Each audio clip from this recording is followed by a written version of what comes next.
नमस्कार, बहुत स्वागत है आप सभी का न्यूज इंडिया पर। मैं हूं आपके साथ नीतू गुप्ता। बुलेटिन की शुरुआत करेंगे उत्तराखंड की खबरों के साथ। उत्तराखंड के मुख्यमंत्री पुष्कर सिंह धामी ने समाज सेवा करने वाले लोगों और संस्थाओं को एसडीजी गोलकीपर अवार्ड से सम्मानित किया।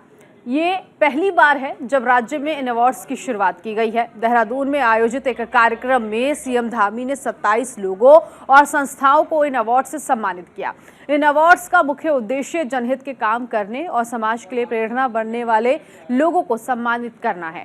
सभी सम्मानित लोग सतत विकास लक्ष्य हासिल करने की दिशा में अहम भूमिका निभा रहे हैं।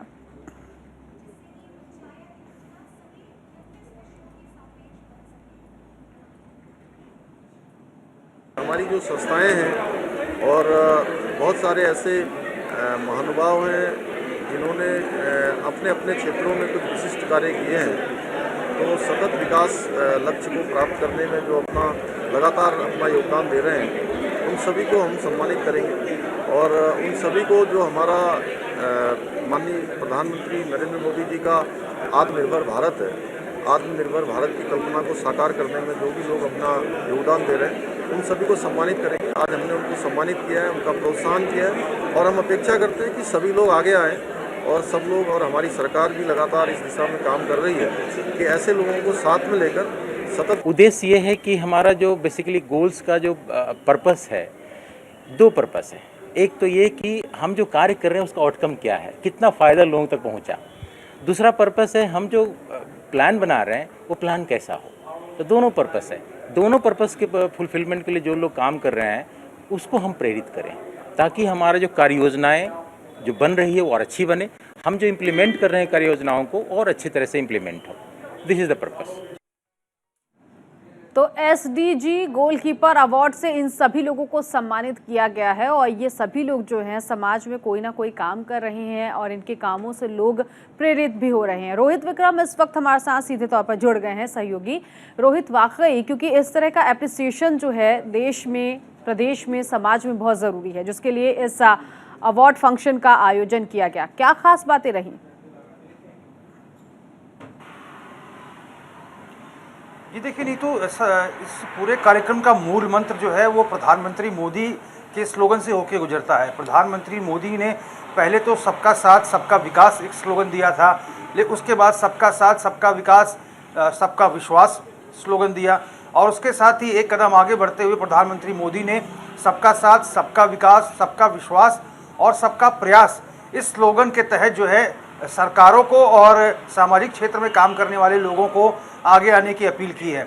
और ऐसे ही प्रयास करने वाले लोगों को जिनसे जन सामान्य जो है लाभान्वित होता है और समाज के क्षेत्र में एक अलग पहचान बनती है, ऐसे इन समाज सेवियों को, अलग काम करने वालों को जिनसे लोग लाभान्वित होते हैं भारी संख्या में, ऐसे लोगों को मुख्यमंत्री पुष्कर सिंह धामी ने सम्मानित किया है। मुख्यमंत्री ने कहा है कि ये सम्मान इस साल पहली बार से शुरू हो रहा है। अब आने वाले समय में जो तमाम ऐसे लोग हैं जो अपनी कला के द्वारा या अपने प्रयासों के द्वारा समाज को लाभ पहुंचा रहे हैं, उनको राज्य सरकार जो है प्रोत्साहित करेगी।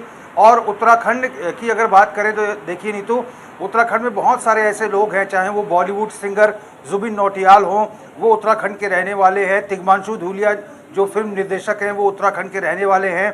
प्रसून जोशी जो कि प्रसिद्ध गीतकार हैं और उनके जो गीत हैं वो बहुत प्रसिद्ध हुए हैं। ये सभी लोग जो है उत्तराखंड से ताल्लुक़ रखते हैं। और बहुत सारे ऐसे लोग हैं जो सेना में हैं और रिटायर हो चुके हैं और अपनी अपनी सेवाएं सामाजिक क्षेत्र में दे रहे हैं। ऐसे इन तमाम लोगों को मुख्यमंत्री पुष्कर सिंह धामी ने धन्यवाद किया है और ऐसे लोगों की फहरिस्त बहुत लंबी है। ऐसे लोगों की सूची बनाकर आने वाले वर्षों में सभी को सम्मानित करने का प्रयास किया जा रहा है, क्योंकि ये तमाम लोग जो है आम जनता के लिए रोल मॉडल भी है और इनसे प्रभावित होकर जो युवा पीढ़ी है वो अपना नेतृत्व करती है और अपना भविष्य तय करती है। तो मुख्यमंत्री ने इस कार्यक्रम की शुरुआत की है। अब आने वाले वर्षों में इस प्रकार के कार्यक्रम और होते रहेंगे। तो बिल्कुल, कुल मिलाकर ये एसडीजी गोलकीपर अवार्ड से सभी को सम्मानित किया गया। बहुत शुक्रिया रोहित इस जानकारी के लिए। और इस अवार्ड का मकसद यही था कि देश में प्रदेश में अच्छे काम करने वाले लोगों को सम्मानित किया जाए। आगे बढ़ेंगे। उत्तराखंड में कार्य मंत्रणा समिति और विधानमंडल दल के नेताओं की बैठक 13 जून को होने जा रही है। दोनों बैठकों की अध्यक्षता विधानसभा अध्यक्ष रितु खंडूरी करेंगी। बैठक में 14 जून से शुरू हो रहे बजट सत्र के एजेंडे पर भी चर्चा होगी। कार्य मंत्रणा समिति में संसदीय कार्य मंत्री प्रेमचंद अग्रवाल, नेता प्रतिपक्ष यशपाल आर्य और प्रीतम सिंह, मोहम्मद शहजाद और खजान दास भी शामिल होंगे। ऐसे में सत्ता पक्ष और विपक्ष से सदन को शांतिपूर्वक और सुचारू रूप से चलाने के लिए सहयोग की उम्मीद की जाएगी।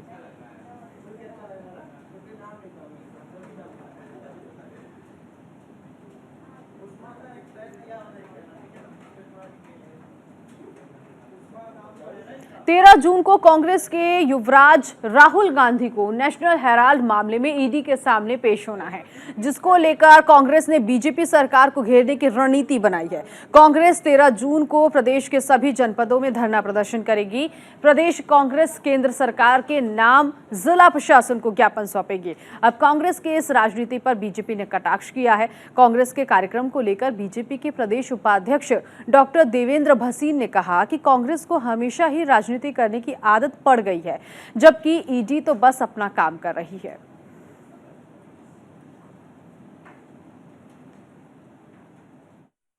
एक पुरानी कहावत है, चोरी और ऊपर से सीना चोरी।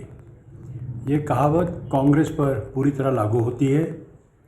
नेशनल हेराल्ड के मामले में जितने बड़े स्तर पर घोटाला हुआ बताया जाता है और उस पर जब ईडी जांच करके श्री राहुल गांधी को और श्रीमती सोनिया गांधी को तलब करती है, तो कांग्रेस के नेता इस एजेंसी के कार्य को बाधित करने के लिए पूरे देश के अंदर, जिसमें देहरादून भी शामिल है, धरना प्रदर्शन कर रहे हैं। और सीधा सीधा सा मतलब ये है कि वे जो कानून है उससे अपना काम नहीं करने देना चाहते, लेकिन कानून अपना काम कर रहा है और करता रहेगा। और जो भी इसमें दोषी पाए जाएंगे, निश्चित तौर पर वे सज़ा के हकदार होंगे। तो नेशनल हेराल्ड मामले में कांग्रेस की तरफ से 13 जून को धरना प्रदर्शन किया जाएगा। लेकिन आज की अगर बात करें तो आज भी कांग्रेस जो है बड़े स्तर पर प्रेस कॉन्फ्रेंस कर रही है अलग अलग जगहों पर। रोहित विक्रम एक बार फिर से हमारे साथ जुड़ गए हैं। रोहित, क्योंकि 13 जून को ये खबर मिल रही है कि धरना प्रदर्शन किया जाएगा, बीजेपी के खिलाफ निशाना साधते हुए कांग्रेस नजर आएगी, लेकिन आज भी प्रेस कॉन्फ्रेंस कर बिल्कुल ठीक इसी तरह से नेशनल हेराल्ड मामले में कांग्रेस की तरफ से ये प्रेस कॉन्फ्रेंस की जाएगी और इसमें कांग्रेस ये भी बताने की कोशिश करेगी कि जो आरोप लग रहे हैं नेशनल हेराल्ड मामले में ये बेबुनियाद है।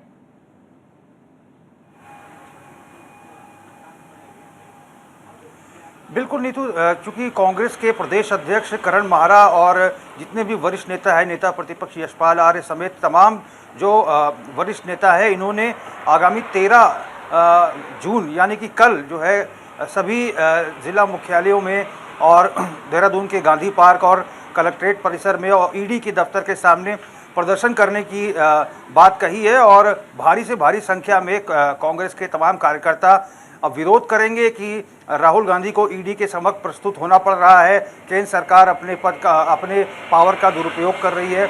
और इसके साथ ही कांग्रेस के तमाम जो जिला अध्यक्ष हैं, उनके नेतृत्व में भी अलग अलग जिलों में तमाम जो कांग्रेस के पदाधिकारी हैं, कार्यकर्ता हैं, वो विरोध प्रदर्शन करेंगे। कांग्रेस का प्रयास यही है और कांग्रेस का कहना भी यही है कि हम बहुत बड़े स्तर पर प्रदर्शन करेंगे और केंद्र सरकार जो सत्ता की हनक में कांग्रेस के जो पूर्व राष्ट्रीय अध्यक्ष है राहुल गांधी को प्रताड़ित करने का काम कर रही है, इसके खिलाफ कांग्रेस पुरजोर तरीके से विरोध करेगी। आज जो है कांग्रेस के तमाम जो बड़े लीडर्स हैं उनकी बैठक होगी और कल के लिए कैसा ब्लूप्रिंट होना चाहिए, कल किस तरह से केंद्र सरकार का विरोध प्रदर्शन होगा, पुतला दहन होगा, इन तमाम मसलों को लेकर आज चिंतन मंथन होगा और कल की प्लानिंग की जाएगी। बिल्कुल, कल की प्लानिंग और आज की प्लानिंग दोनों ही प्लानिंग जो है कांग्रेस की तरफ से की जा रही है। लेकिन वहीं दूसरी तरफ बीजेपी भी कांग्रेस पर निशाना साधते हुए दिख रही है। बीजेपी का कहना है कि एक तो चोरी, ऊपर से सीना चोरी।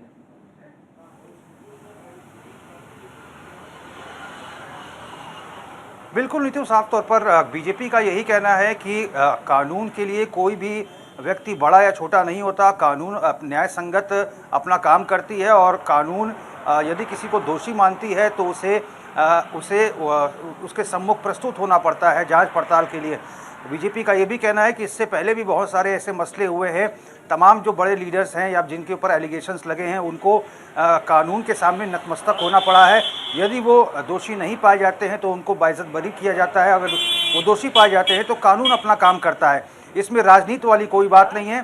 कांग्रेस के ऊपर बीजेपी ने आरोप लगाते हुए कहा है कि कांग्रेस को हर चीज़ में राजनीति नज़र आती है और इसी का जो प्रतिफल है कि वो कल विरोध प्रदर्शन करने जा रही है। ठीक है, आप बने रहिए रोहित, एक बार फिर से आपके पास लौटेंगे। आगे बढ़ेंगे। उत्तराखंड के मुख्यमंत्री पुष्कर सिंह धामी देहरादून के सिल्वर सिटी मल्टीप्लेक्स में पृथ्वीराज चौहान के जीवन पर बनी फिल्म देखने पहुंचे। इस मौके पर सीएम धामी के साथ सरकार के कैबिनेट मंत्री सतपाल महाराज, धन सिंह रावत और प्रेमचंद्र अग्रवाल समेत बीजेपी संगठन के पदाधिकारी शामिल रहे। सीएम धामी ने फिल्म देखने के बाद कहा कि पृथ्वीराज चौहान हमारे इतिहास के वीर पुरुष थे, उनके जीवन से हम बहुत कुछ सीख रहे हैं। बता दें कि सीएम धामी पृथ्वीराज फिल्म को पहले ही टैक्स फ्री कर चुके हैं।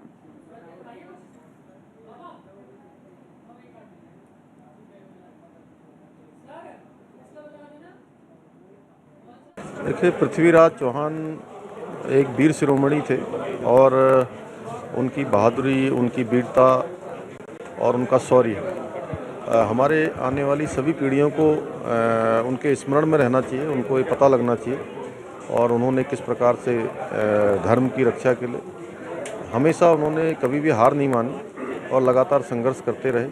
इसलिए ये फिल्म सभी को देखनी चाहिए, जिससे कि आने वाली पीढ़ियों को, हमारे आने वाले बच्चों को, नौनिहालों को, सबको वीर शिरोमणि पृथ्वीराज चौहान के जीवन परिचय से वो सीधे सीधे रूबरू हों, सीधे सीधे जाने और उनको अपने भविष्य के लिए कहीं ना कहीं प्रेरणा स्रोत के रूप में लें।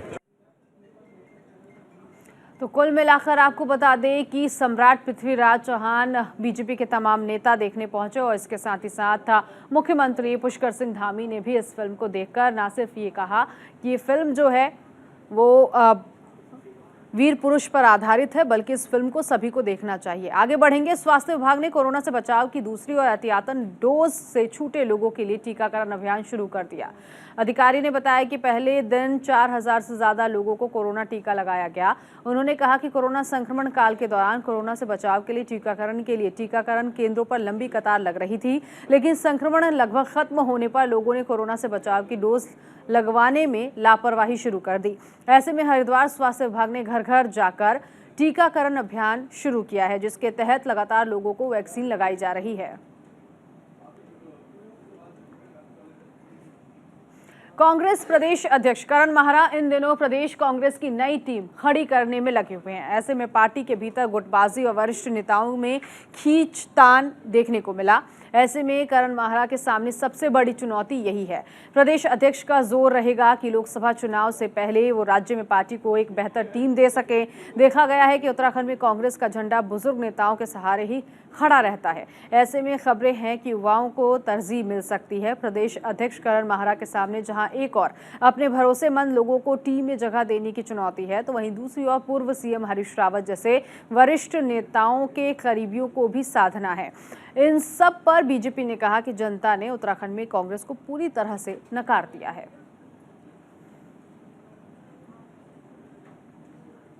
देखिए, चुनाव तो बेसिकली ब्लॉक स्तर पर, बूथ स्तर पर, जिला स्तर पर, पीसीसी मेंबर्स के लिए, एआईसीसी मेंबर्स के लिए, डेलीगेट्स के लिए और राष्ट्रीय अध्यक्ष के लिए चुनाव के मद्देनज़र चल रहे हैं और अगस्त आखिर तक ये इनकी समाप्ति का ऐलान हो चुका है कि अगस्त आखिर तक ये सारे के सारे मेंबर्स आपको दिखाई पड़ेंगे। उसके अलावा माननीय नवनियुक्त अध्यक्ष श्री करण मेहरा जी इस बात को कई बार स्पष्ट कर चुके हैं कि जुलाई आखिर तक वो भी अपनी टीम की घोषणा करेंगे। बहुत छोटा इस टीम का स्वरूप रहने वाला है और बार बार उन्होंने कहा है कि काम करने वाले को टीम में जगह मिलेगी, सिर्फ गाल बजाने वाले को या नेताओं की परिक्रमा करने वालों को कतई उनकी टीम में जगह नहीं मिलने वाली। जो परिवार की भक्ति करने वाले लोग हैं वो केवल वहाँ शेष हैं। जनता के प्रति किसी भी मुद्दे पर किसी कांग्रेस के नेता की कोई सदैव ना तो प्रतिक्रिया प्राप्त होती है, ना कोई उनका वक्तव्य प्राप्त होता है। केवल और केवल एक परिवार को लेकर वो अपनी विचारधाराएं व्यक्त करते रहते हैं, जिससे जनता का कोई सरोकार नहीं है। जनता के विषयों को बिल्कुल वो छू भी नहीं पाते, इसलिए जनता कांग्रेस को छूना भी पसंद नहीं करती। उधर विश्व हिंदू परिषद के केंद्रीय मार्गदर्शक मंडल की बैठक का आज दूसरा दिन है। संभावना ये है कि धर्मांतरण, कश्मीर में हिंदुओं की टारगेट किलिंग, ज्ञानवापी सहित कई मुद्दों पर प्रस्ताव पारित हो सकता है। बैठक में बीएचपी पदाधिकारी और देश भर से आए साधु संत मौजूद रहेंगे। बता दें कि बैठक निष्काम सेवा ट्रस्ट में चल रही है।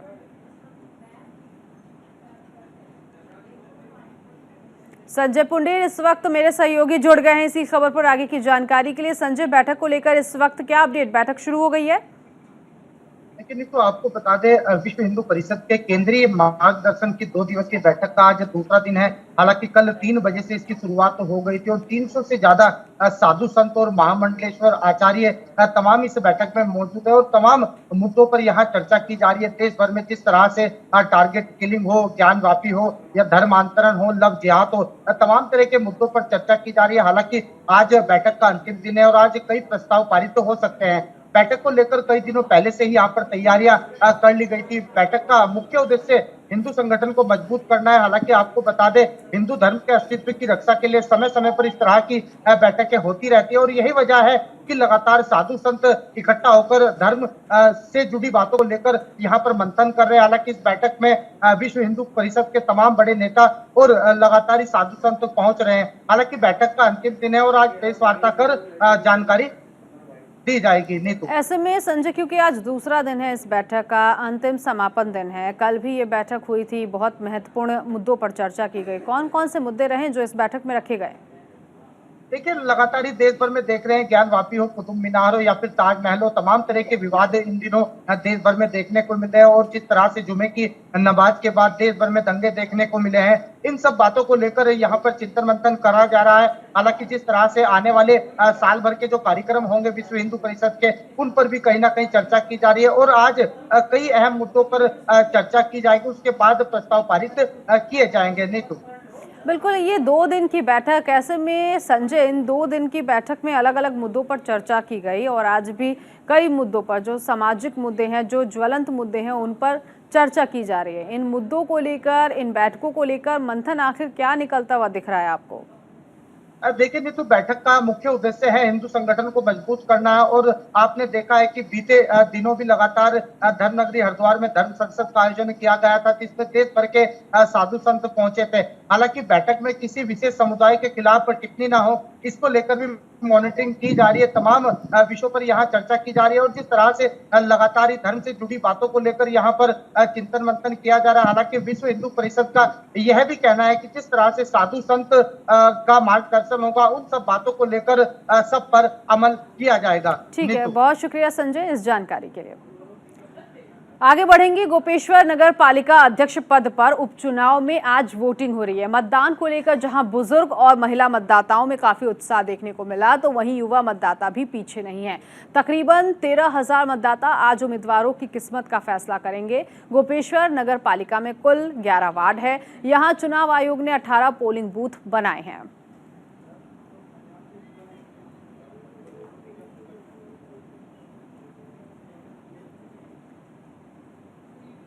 हरिद्वार में किसान महाकुंभ चल रहा है। 3 दिनों तक चलने वाले इस महाकुंभ में दूर दराज के इलाकों से किसान पहुंच रहे हैं। किसान यूनियन के प्रदेश अध्यक्ष चौधरी कीरत सिंह की अगुवाई में हरिद्वार में किसान महाकुंभ का आयोजन किया गया। चौधरी कीरत सिंह ने ये कहा कि अन्नदाता कहे जाने वाले किसानों की समस्याओं के समाधान के लिए किसानों को एकजुटता दिखानी होगी, तभी जाकर किसान सरकार को अपनी ताकत का एहसास करा सकते हैं। वहीं उन्होंने सरकार को भी चेताया कि अगर समय रहते किसानों की बुनियादी समस्याओं का समाधान नहीं किया गया तो सरकार एक और बड़े आंदोलन के लिए तैयार रहे।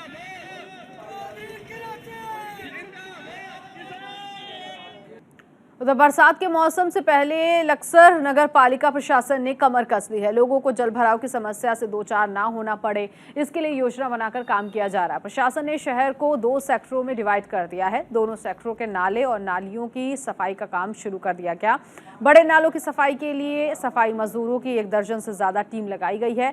प्रशासन दावा कर रहा है कि मानसून शुरू होने से पहले ही नालों और नालियों को पूरी तरह से क्लीन कर दिया जाएगा। पालिका ईओ सुरेंद्र कुमार का कहना है कि सफाई अभियान जारी है और 1 हफ्ते के अंदर सफाई का टारगेट पूरा कर लिया जाएगा। सावन आने वाला है, ऐसे में जल्द ही कांवड़ यात्रा भी शुरू होगी। इस उत्तराखंड के मुख्यमंत्री पुष्कर सिंह धामी ने दावा किया कि चारधाम यात्रा की तरह कांवड़ यात्रा भी अच्छे से पूरी होगी। हालांकि सीएम ने यह भी कहा कि कांवड़ मेले को अच्छे से कराना प्रशासन के लिए एक चुनौती है। उन्होंने ये भी कहा कि किसी भी व्यक्ति को कोई असुविधा ना हो, इसके लिए सीएम ने कहा कि तमाम व्यवस्थाएं की जाए। सीएम ने यह भी कहा कि इस बार की कांवड़ यात्रा भव्य होगी।